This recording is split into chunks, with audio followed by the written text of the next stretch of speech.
So now that we've learned about enolates, we're in a position to start to talk about some of the chemistry that enolates can undergo. And the first process that we're going to talk about is enolate alkylation. So what happens in this case is that we have an enolate of some type, and we react this with an alkyl halide, okay, an alkyl halide of some type. And basically what's going to happen is that we do essentially an SN2 on that alkyl halide. SN2, all right?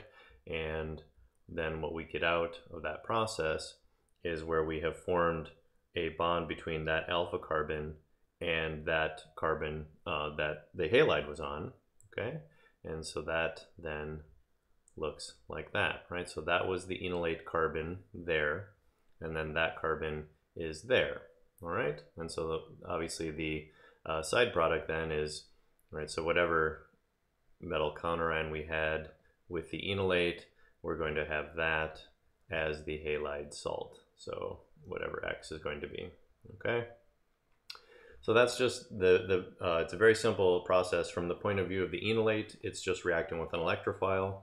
From the point of view of the alkyl halide, that's just basically undergoing an SN2 reaction, and the nucleophile in this case is just the enolate. So there's nothing really all that magical about this process except for the pieces, or the enolate is a new nucleophile. Okay, just a little bit about what we can get away with here. So pretty much any alkyl halide or any halide leaving group is going to be okay. In general, we're going to work with bromides, iodides, or tosolates. Chlorides can work in some cases. They're going to be the least reactive, but in some cases they certainly can work.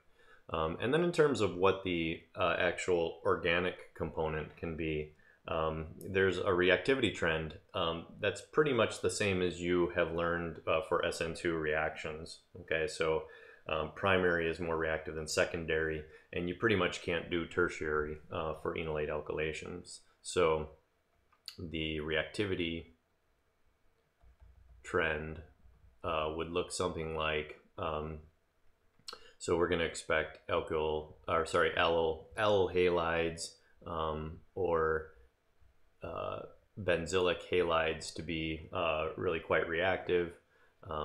These are going to be probably better than methyl iodide, which is going to be better than primary alkyl halide, and then this is going to be much better than a secondary alkyl halide. Rarely can you get away with secondary alkyl halides. For the most part, we're dealing with primary methyl or something that's activated as our electrophile. Again, same as the SN2 profile. Okay, so let's talk about what this actually looks like if we want to do an enolate alkylation. And before we get into the broad category of just normal enolates, we want to talk about two classical but very useful enolate alkylation strategies that have proven to be enormously useful for organic chemistry. The first one is something that's called the malonic ester synthesis.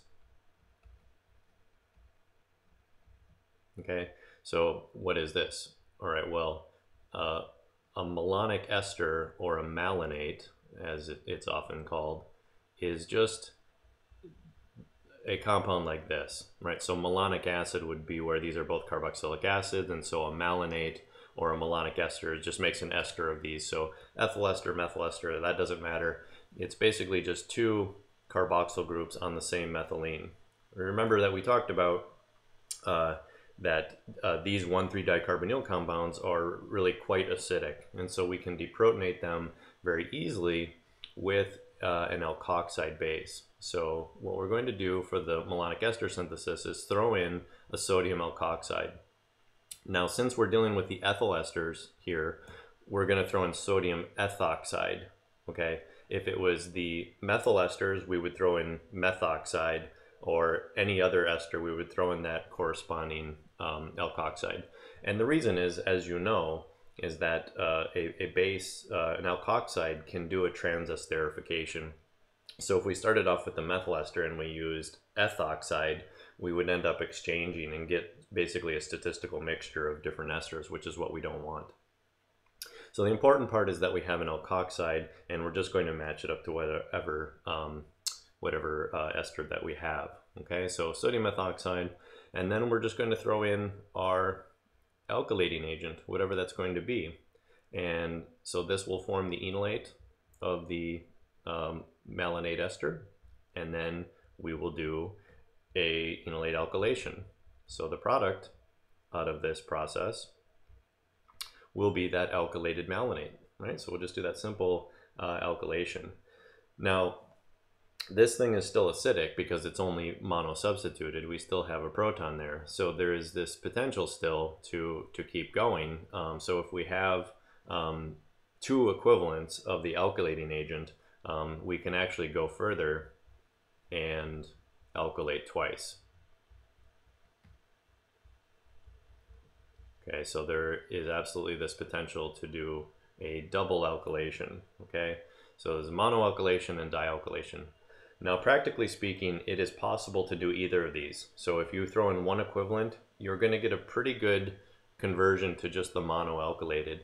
And the reason is essentially that this is now a much more hindered nucleophile. And so the rate of the second alkylation is going to be significantly lower than the first alkylation, which means that we can do either one of these. So we could alkylate once and stop. We could alkylate twice by throwing in two equivalents or slight excess. Or we could throw in one equivalent of one alkylating agent and then another equivalent of a second alkylating agent, and we can get two different substituents on our malonate. So for example here, if this was still in the same flask, we had an excess of sodium methoxide. If this alkylating agent was different, then we could get these two different alkylating agents. And that's actually incredibly useful if you think about building up some complexity. Okay, so your question might be, well, this is all well and good, but who cares? I mean, this looks like a very sort of peculiar and specific compound because it's got these two esters hanging off, and how often do we want that type of thing? It seems a little bit esoteric. But it turns out that it's not, and the reason is because we can take these malonic esters and decarboxylate them. So what we're going to do is we're simply going to treat it with aqueous acid and heat. Okay, if you remember, what happens when you treat an ester with aqueous acid in heat is you will convert it back to the carboxylic acid. So what happens initially is that you go to the, either the diacid or the monoacid. It doesn't really matter. You end up hydrolyzing them both, and we don't have to worry about the steps here, or the order of the steps. But anyway, you get to the acid, and then so this is not going to stick around very long, because what can happen then is a loss of CO2, and we will then get to the monoacid. Okay, the monoacid product. So we lose one of these carboxyl groups, and we're left with just one of them. And now you can see that we've got this carboxylic acid with our substituents that we put on through alkylation. And now this is a much more generalizable type of product. So we can reduce the acid to an alcohol. We can convert it to other carboxylic acid derivatives. We can do all kinds of wonderful synthesis with this monocarboxylic acid. So the fact that we had to use the two carboxyls to do the alkylation doesn't matter, because we simply decarboxylate. Now this process of decarboxylation, we should just talk about that very, very briefly. This is a very general thing that happens with compounds of this type. Decarboxylation. Okay, so it's basically, this will happen whenever you have a carboxylic acid that is suitably disposed relative to another electron withdrawing group. Okay, so write this out: a carboxylic acid, and let's just call it 2 positions away There's probably a more scientific way to say this, but that's okay. Away from another carbonyl. Okay, so this will happen very rapidly. And basically the mechanism for decarboxylation goes as follows. So here's my carboxylic acid piece, and there's a carbonyl, and it could be another ester, it could be a ketone, it could be just about anything. And what happens is, so here's the proton of my carboxylic acid, okay? And this can actually engage in an intramolecular hydrogen bond, okay? So you see how we've got that there? And then all we have to do is just push arrows. So watch this. I'm going to take the electrons from that OH and I'm going to push them in. And then I'm going to take this carbon-carbon bond. So it's the carbon from that carbonyl over to this position. I'm going to steal that and push that up, right? Hopefully you can see that's going to form an enol type of thing here. So if I push the electrons in here, I have to move these electrons from this carbonyl. Well, those are actually just going to, go up and grab that proton. So 6 electrons flowing in a ring. Does that remind you of anything? It's an aromatic transition state, right? So it's very favorable. So if you push those arrows around, what you'll see is, and we can just kind of draw, it's not really, well, I guess it's an intermediate, it's the immediate intermediate. We just form carbon dioxide from that piece right there. And then we will also have now this somewhat funny looking thing.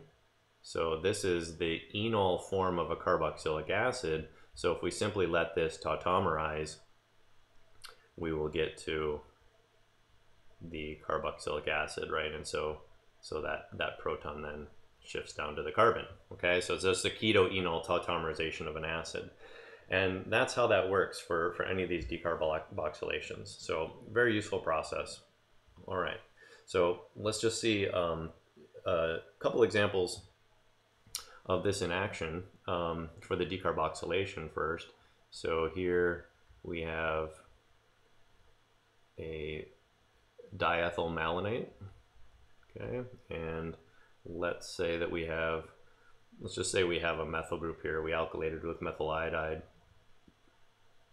If we treat this with aqueous acid and heat, what we'll get to, right, so we're going to remove that entire carboxyl group, and we're only going to be left with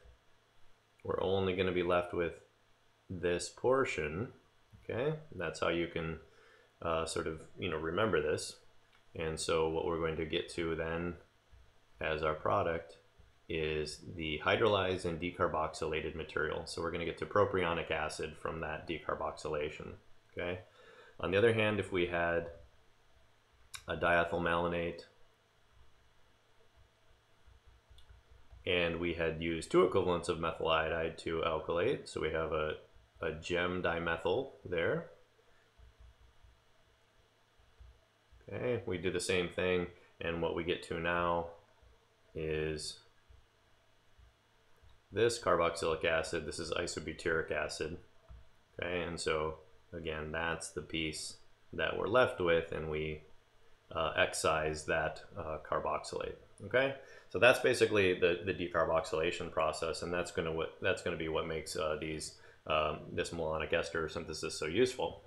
So overall, this is the synthetic sequence that you're going to be using. So we're always just going to start with a malonic ester, and again, this could be any ester component. So these components could be different. That doesn't really matter. It's really the fact that you've got 2 carboxyl groups on a carbon.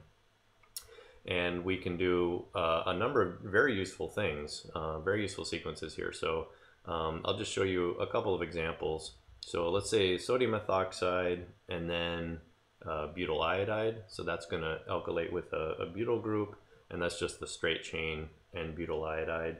And then in a second step, so this could be in the same flask, but I'll just indicate sodium methoxide again, just to remind ourselves. And then I'm going to throw in an equivalent of methyl iodide. And then in my third step, I'm going to treat this with aqueous acid and heat. And by the way, all of this can happen in the same flask. So we're saying 3 steps, but it's actually just one process, making it just all the more useful.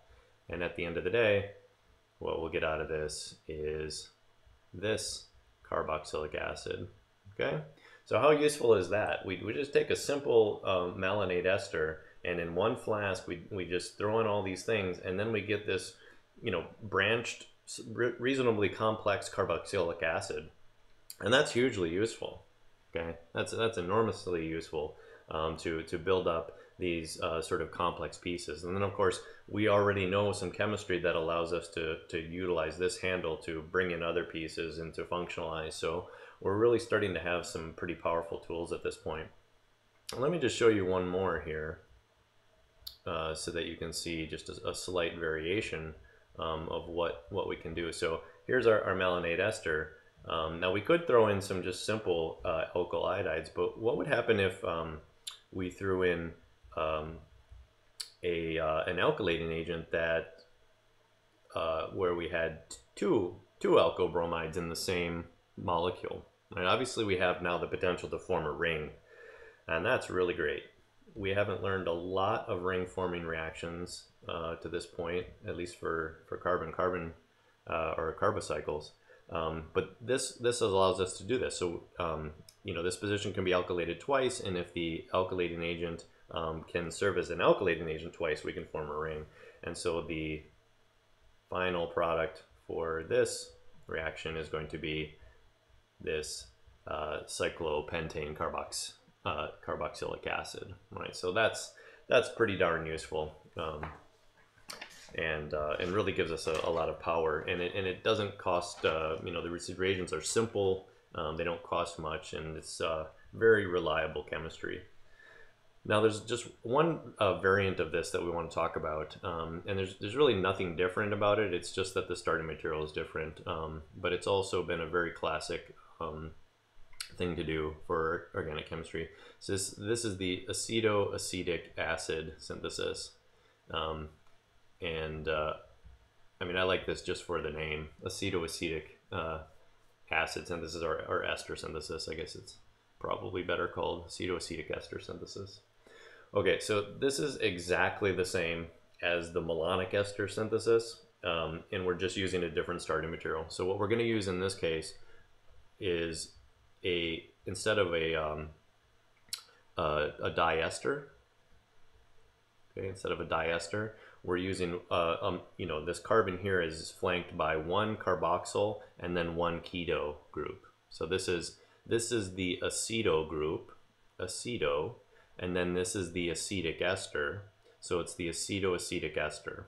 Okay, and let me just write that, acetoacetic ester. Okay, and this one specifically is ethyl acetoacetate, which is by far the most commonly used one. Okay, so the principle is exactly the same. We are going to treat this with a base, where it's almost always going to be the alkoxide of whatever ester we have there, so sodium methoxide in this case. And just for example, let's say 2 equivalents of ethyl iodide. Okay, so we're just going to slap on 2 ethyl groups there, and then we're going to do the exact same thing that we did with the malonate. We're just going to hydrolyze, allow that to decarboxylate, and what that's going to give us is a ketone now, right? A ketone. So let's just circle. Well, I didn't draw the thing that's alkylated, but this is the piece that we're keeping. That thing goes away, and since, you know, we just put on 2 ethyl groups at that position, right? All of that is what's left behind. So the acetoacetic ester synthesis gives us ketone products. The malonic ester synthesis gives us acid products. Okay, so this is actually a really incredibly useful alternative here. And I just want to point out that really any what are called beta keto esters, the beta keto means, right, this is the ester, and then this is the alpha position, that's the beta position, so it's a beta keto ester. Any beta keto ester will work as long as there are acidic protons to deprotonate. So I'm going to show just a slightly more complicated example. So here's a cyclic ketone, and there's an ester. So can you see that this is structurally the same as ethyl acetoacetate? We've got a ketone, we've got an ester, and they're beta to one another. So that methylene is going to be nicely acidic, right? There's the proton that we can deprotonate. So if I were to treat this with sodium methoxide, and then let's just say benzyl bromide, I will absolutely be able to benzylate that position, right? So there's my benzyl group, there's my ethyl ester, and once I treat this with the conditions to decarboxylate, I'm going to excise that whole carboxyl, and what I'll be left with then is this product here, right? So it's as if I had just alkylated cyclohexanone, but that would be possible, but it's a little bit more difficult. This just allows you to just toss stuff in and it works, and it's really quite brilliant. Okay, so any beta ketoester will work as long as it's got that acidic proton. And so the two categories, malonic ester, acetoacetic ester, both of these fantastically useful for synthesis.